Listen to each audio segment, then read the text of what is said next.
ای نام تو بهترین سرآغاز، بی نام تو نامه کی کنم باز. دوستان عزیزم سلام عرض میکنم خدمت شما. من مهدی قلی پور هستم در جلسه دوم مشتق و کاربرد مشتق. بریم با هم ادامه بدیم این بخش رو. بچه ها همونطور که یادتون هست ما در گذشته در مورد تعریف مشتق صحبت کردیم و گفتیم که لازمه این که در مورد مشتق پذیری صحبت کنیم اینه که تابع ما در اون نقطه مثل نقطه آ پیوسته باشه. پس اول باید حتما پیوسته باشه و بعد بریم سراغ مشتق پذیری بررسی کنیم. خب بریم سراغ چند تا نکته. نکته اول اون به این صورته میگه تابع براکت fx یا همون جزء صحیح fx در هر نقطه که پیوسته باشه مشتق پذیره و مشتقش هم صفره. خب چه نقاطی تابع براکت رو پیوسته میکرد؟ یعنی در واقع تابع f یا تابع براکت f در چه نقطه پیوسته بود؟ یادتون هست میگفتیم اگه داخل براکت صحیح بشه، یعنی تابع براکت در نقاط صحیح چی بود؟ آفرین، ناپیوسته است. پس اگه داخل براکت غیر صحیح باشه در این صورت پیوسته است و در نقطه ای که پیوسته باشه مشتق پذیره و مشتقش هم صفره. بریم سراغ نکته بعدی. اگر f(x)(f) صفر باشه، x(f) همون نقطه ای که میخوایم مشتق رو حساب کنیم، برای محاسبه f(x)(f) کافیه که فقط از اون عامل صفر کننده مشتق بگیریم و در بقیه ضرب کنیم. خب این یعنی چی؟ فرض کنید که تابع f(x) شما به صورت رادیکال x در قدر مطلق x منهای 1. میخواین تو نقطه صفر از این تابع مشتق بگیرید. به جای اینکه من بیام مثلا از حالا قواعدی که بعداً میگم اولی در دومی بر دومی در اولی استفاده کنم، نه اینا رو کنار میذارم. چی میگم؟ میگم که بین رادیکال x و قدر مطلق x منهای کدوم عامل صفر کننده است؟ یعنی کدوم من صفر رو بذارم داخلش صفر میکنه تابع رو؟ آفرین، رادیکال x. پس میام از این رادیکال x مشتق میگیرم، حاصل رو حساب میکنم و در عبارت ضرب میکنم. اینو یادتون باش. مثلا یه مثال دیگه، رادیکال x به علاوه 1 در قدر مطلق x. این هم مثلا میتونه مثال دیگه باشه، تو نقطه صفر از اون قدر مطلق مشتق بگیرید و هرچی موند حاصل هرچی شده در عبارتتون ضرب کنید. پس هدف چیه؟ مشتق گرفتن از عامل صفر شونده یا صفر کننده. بریم سراغ بعدی. اگه تابع دو ضابطه‌ای داشته باشین، به این صورت که x های شما گویا باشه f1 بشه مقدارش، x های شما گویا نباشه یا بهتره بگم گنگ باشه مقدارش f2 باشه، در x0 مشتق پذیره هرگاه f1 x0 با f2 x0 برابر باشه، یعنی تو نقطه x0 این دو تا ضابطه با هم مساوی باشن و مشتق f1 در نقطه x0 با مشتق f2 در نقطه x0 برابر باشه. پس تو نقطه x0 دو تا ضابطه با هم برابر باشن و در نقطه x0 مشتق ضابطه بالا و مشتق ضابطه پایین هم با هم برابر باشن.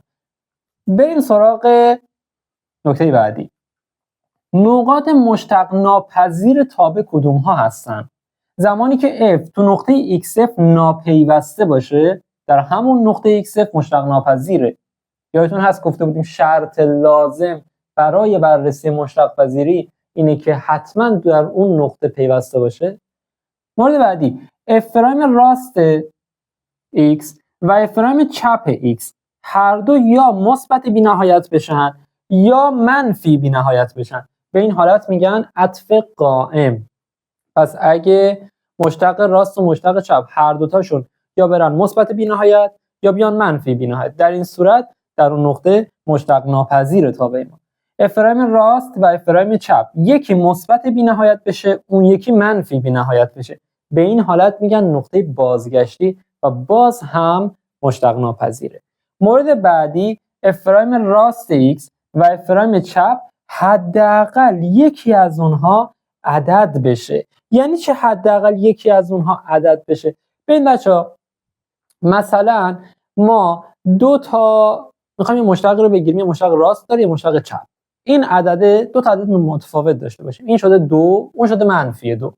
وقتی چنین اتفاقی میفته یعنی f' راست و f' چپ با هم برابر نیست. اصطلاحاً به این نقطه میگن نقطه زاویه دار یا گوشه دار. بریم سراغ مورد بعدی. تابع fx باشه قدر مطلق gx. پس تابع fx به صورت قدر مطلق g تعریف میشه. میگه اگر g(x0) مخالف صفر باشه. x0 چیه؟ همون نقطه‌ای که میخوایم مشتق پذیر رو بررسی کنیم. ما x0 رو انداختیم داخل، ریشه gx نباشه. پس x0 ریشه g نباشه، یا بهتر بگم داخل قدر مطلق رو صفر نکنه. این یادتون باشه. در این صورت f در x0 مشتق پذیره. به عنوان مثال قدر مطلق x منهای 1 تو نقطه x مساوی با 1 مشتق پذیر هست یا نیست؟ چند ثانیه فکر کن. آفرین. چرا مشتق پذیر نیست؟ به این خاطر که نقطه 1 وقتی داخل قدر مطلق بره میشه 1 منهای x صفر، داخل صفر کرد. پس وقتی داخل صفر میشه دیگه تابع قدر مطلق x منهای 1 تو نقطه 1 مشتق پذیر نیست. بریم سراغ نکته بعدی. اگه g x0 صفر باشه، x0 ریشه ساده g باشه، مشتق ناپذیره و به این نقطه زاویه دار میگن. اما اگه x0 ریشه تکراری g باشه، در این صورت مشتق پذیره. بچه‌ها x منهای 1 یه عبارت درجه 1، اون 1 ریشه ساده شه، به همین خاطر مشتق ناپذیر شد. حالا اگه داشته باشه قدر مطلق x منهای 1 به توان 2، اینجا دیگه چی میشه؟ اون 1 ریشه تکراری محسوب، 2 بار داره تکرار میشه. در این صورت دیگه میشه مشتق پذیر. پس اگه ریشه تکراری باشه مشتق پذیره، اگه ریشه ساده باشه مشتق ناپذیره. این یادتون باشه. بریم سراغ قوانین مشتق. بچه‌ها هر چقدر بیشتر از این قوانین، از این فرمول ها رو حفظ باشید، در ذهنتون داشته باشید، بهتر میتونید سوالات مشتق رو به جواب برسونید. بریم ما هم بررسی کنیم. تابع ها رو داریم، مشتقاتشون. بچه‌ها u تابع از x، u تابع از x، میخوایم مشتق بگیریم، مشتق میشه u پرایم. این یادتون باشه. قسمت اول، اولین چیزی که داریم یه تابع ثابت داریم. آ یه عدده مثل 2 5 6 10 رادیکال 2 منفی 1 هر چیزی. مشتق عدد چی میشه؟ صفر. مشتق ای به توان یو، ای یادتون هست چی بود؟ عدد نپر 2-718 الی آخر بسته اشش پایان ناپذیر بود. میگفتیم یه ثابتیه توی طبیعت، یادتون هست؟ پس ای به توان یو عدد نپر مشتقش میشه یو پرایم ای به توان یو. یعنی از بالا مشتق بگیریم در پشت ضرب کنیم. ln یو، ln چی بود؟ لگاریتم طبیعی. یعنی در واقع شما لگاریتم یو رو در پایه عدد نپر دارید. پس لگ یو در مبنای همون ln یو. مشتقش چی میشه؟ یو پرایم به روی یو. بریم مشتق سینوس یو، میشه یو پرایم کوسینوس یو. از داخل کمان مشتق بگیر، سینوس رو به کوسینوس تبدیل کن. کوسینوس یو مشتقش میشه منفی یو پرایم سینوس یو. بریم سراغ تانژانت یو. تانژانت یو مشتقش میشه یو پرایم در سکانت مربع یو. بچه‌هایی که مثلثات رو کامل دیدن میدونن سکانت چیه. بچه‌ها اگه مثلثات رو ندیدین همینجا ویدیو رو استاپ بزنید، برید حتما جلسات مثلثات رو کامل نگاه کنید. دوره مثلثات کامل من آموزش دادم، لطفاً اونو نگاه کنید و بعد برگردین، چون تو مشتق گیری ما بسیار از مثلثات استفاده میکنیم. خب پس تانژانت یو شد یو پرایم سکانت مربع یو. بریم سراغ یو به توان n، میشه n یو پرایم یو به توان n منهای 1. یعنی چی؟ توان بیار پشتش، از پایه مشتق بگیر، خود پایه رو بنویس، توانش یه دونه کم کن. آ به توان یو میشه یو پرایم آ به توان یو ln آ. آ به توان یو مثل چی؟ مثل 2 به توان x، تابع نمایی. اگه از تابع نمایی بخوایم مشتق بگیری، مشتق x که میشه 1، پس 1 2 به توان x ln چند؟ ln 2. تموم شد. آفرین. بریم بعدی. لگاریتم یو در مبنای آ میشه یو پرایم به روی یو ln آ. سینوس هایپربولیک آ.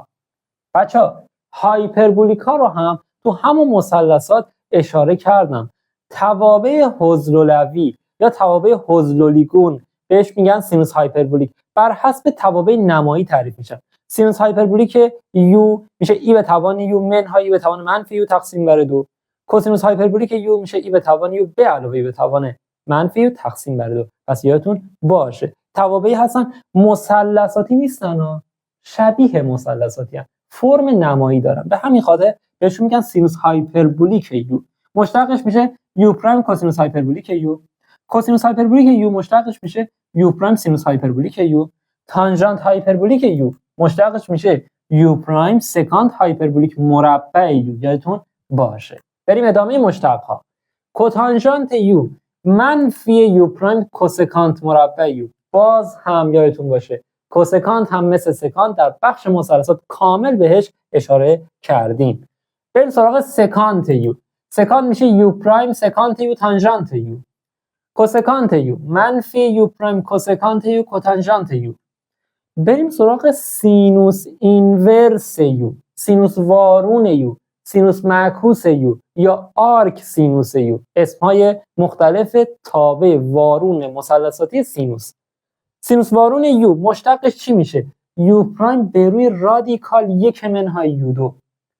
کوسینوس اینورس یو همینه، یه منفی داره فقط تو صورتش، منفی یو پرایم به رادیکال 1 منهای یو 2.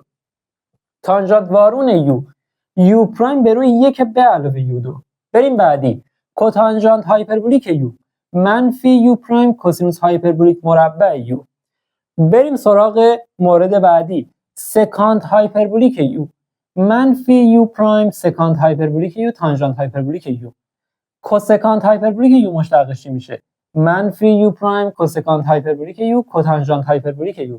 بچه‌ها یادتون باشه نگاه کنید، کوسکانت هایپربولیک با کوتانژانت هایپربولیک همراهه، سکانت هایپربولیک با تانژانت هایپربولیک همراهه. مثل چی میمونه؟ مثل سکانتی که با تانژانت میاد، کوسکانتی که با کوتانژانت میاد. بریم سراغ سینوس هایپربولیک اینورس یو. میشه یو پرایم به روی رادیکال یو 2 به علاوه 1. ببینید چقدر شبیه به اینه، فقط این وسط چی داره؟ مثبت داره. این توجه کنید بچه‌ها. بریم سراغ بعدی. کوسینوس هایپربولیک اینورس یو، یو پرایم به روی رادیکال یو 2 منهای 1. تانژانت هایپربولیک اینورس یو، یو پرایم به روی 1 منهای یو 2. و بریم سراغ فرمول های انتهاییمون. کوتانژانت اینورس یو میشه منفی یو پرایم به روی 1 به علاوه یو 2. تانژانت اینورس چی میشد؟ یو پرایم به روی 1 به علاوه کوتانژانت یه دونه منفی داره پشتش. بریم سراغ بعدی. سکانت اینورس یو، یو پرایم به روی قدر مطلق یو در رادیکال یو 2 منهای 1.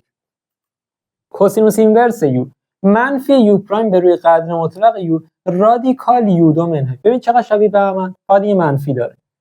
کوتانژانت هایپربولیک اینورس یو، یو پرایم به روی 1 منهای یو 2. سکانت هایپربولیک اینورس یو، یو پرایم به روی قدر مطلق یو در رادیکال 1 منهای یو 2. و کوسکانت هایپربولیک اینورس یو. کوسکانت هایپربولیک اینورس یو میشه یو پرایم به روی قدر مطلق یو در رادیکال 1 برابر یو 2. اما بچه‌ها 3 تا مورد مهم. F به علاوه منهای G، 2 تا تابع با هم یا جمع میشن یا از هم کم میشن. مشتق چی میشه؟ مشتق هم رو F اثر میکنه هم رو G، پس میشه F پرایم به علاوه منهای G پرایم. حاصل ضرب 2 تابع مشتقش رو میخوایم، میشه مشتق اولی در دومی به علاوه مشتق دومی در اولی.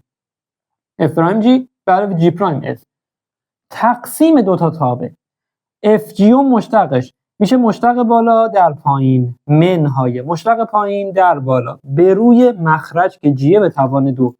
F پرایم G منهای G پرایم F به روی G 2. حل بچه‌ها. پس این قوانین رو لطفاً به خاطر بسپارید. بریم سراغ حل یه مثال. مشتق عبارت 1 به علاوه کوسینوس 2x در تانژانت مربع x در نقطه x مساوی با p12 کدومه؟ مشتق اینو میخوایم تو نقطه p12. بچه‌ها f(x) ما اینه. این 1 به علاوه کوسینوس 2x چی میشه؟ یادتون هست از مثلثات خیلی تاکید کردم، گفتم رابطه طلایی رو خوب به ذهن بسپاریم. میگفتم کوسینوس مربع x میشه 1 به علاوه کوسینوس 2x تقسیم بر 2. سینوس مربع x میشه 1 منهای کوسینوس 2x تقسیم بر 2. اینجا چی داری؟ 1 به علاوه کوسینوس 2x، پس میشه 2 تا کوسینوس مربع x نوشتم. تانژانت 2 چی میشد؟ سینوس 2 به کوسینوس 2. اینو با این بزن چی میمونه؟ 2 تا سینوس مربع x. خب الان من باید از این مشتق بگیرم. 2 تا سینوس خیلی ساده شد دیگه. مشتق 2 تا سینوس مربع چی بنویسم؟ بچه‌ها مثل چی میمونه؟ این دو که ثابته، هیچ تأثیری نداره، این همین بیرون میمونه، تو مشتق گیری شرکت نمیکنه، ضریبه میاد بیرون. اما سینوس مربع مثل یو به توان n میمونه، این دو رو بنداز پشتش، از پایه مشتق بگی سینوس x مشتق میشه کوسینوس x، خودش رو بنویس، توانش یه دونه کم کن، یا سینوس رو نوشتم توان رو یه دونه کم کردم، پس یو به توان n میشد n یو پرایم یو به توان n منهای 1، دو تا 4 تا، پس میشه 4 تا سینوس x کوسینوس x، یا 2 تا سینوس کوسینوس چی میشد؟ سینوس 2x، اینطوری هم میتونیم بنویسیم، پس میشه 2 تا سینوس 2x. این شد f پرایم. حالا کافیه این نقطه رو بندازیم داخلش، پس f پرایم p12 x رو گذاشتیم p12 میشه 2 تا سینوس p12 بذارم 2 با 12 ساده میشه 6، پس میشه p6. سینوس p6 بازم مثلثات جدول یادتونه گفته بودم دایره مشخص کرده بودیم، p6 سینوسش چند بود؟ آفرین 1/2. پس 2 تا 1/2 برابر میشه با 1. پس بچه‌ها لطفاً در بخش مشتق حتما قوانین رو به خاطر بسپارید. مشتق رو تعریف کرده بودیم، شیب خط مماس در نقطه مورد نظر، شیب خط مماس در نقطه مورد نظر. یادتون باشه 2 تا تعریف هم گفته بودیم، گفتیم یا این حد رو استفاده کنیم یا اون حد رو استفاده کنیم. لازمش چی بود؟ اینکه حتما پیوسته باشه تابع شما. یه سری شروط گفتیم، در مورد جزء صحیح صحبت کردیم، عامل صفر کننده صحبت کردیم، ریشه داخل قدر مطلق رو صحبت کردیم، نقاط مشتق ناپذیر رو گفتیم و رفتیم قوانین مشتق رو گفتیم. هر کسی قوانین مشتق رو حفظ باشه مطمئنا میتونه تعداد بسیار زیادی از سوالات بخش مشتق رو به جواب درست برسونه. بعد از همه اینها یک مسئله حل کردیم و در دل این مسئله باز هم از قوانین مثلثات استفاده کردیم. حتما مثلثات رو جدی بگیرید. براتون بهترین ها رو آرزو میکنم. امیدوارم همیشه شاد و سلامت باشید. سابسکرایب، لایک و شیر رو فراموش نکنید. خدا یار و نگهدارتون.